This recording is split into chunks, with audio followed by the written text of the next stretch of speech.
Advances in Health, I'm Rebecca Stewart. We are talking about ankle pain. We're on our ankles all the time, and we have an orthopedic surgeon specializing in foot and ankle here with us, Dr. Adam Ferguson from the Connecticut Orthopaedic Institute at Mid-State Medical Center. Thank you. Thank you, Rebecca. So we have this great model here that we're looking at. So why does someone have ankle pain? So when we talk about the ankle, we're talking about the joint between the tibia, which is the shin bone, and the talus, which is the top bone in the ankle. And when you get pain in this joint, it can come from a lot of things, but a very common cause is arthritis. And what that means is the cartilage between these two bones, or the smooth surface, is worn out.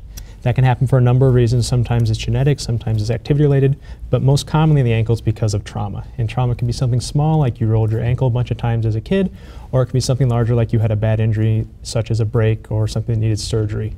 And that leads to arthritis down the road. What is fascinating to me is that you were saying nowadays, only for those who really need it, there are actually ankle replacements. Tell us what that is. What an ankle replacement is I would take out the bottom part of the tibia, or the shin bone, and the top part of the talus, because all that bone is worn out when the cartilage is gone, and replace that with a combination of metal and plastic components. So obviously medical grade steel and polymer components that hold up very well for a long period of time, and replace the actual damaged structures with essentially a new ankle. Who would be a candidate for that?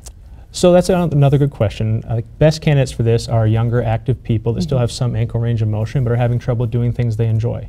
You know, if you can't go and walk the dog, you can't play with your grandkids, those type of people that are still, in their 60s and 70s and want to see if there's something other than an ankle fusion, which is the old way we used to do things.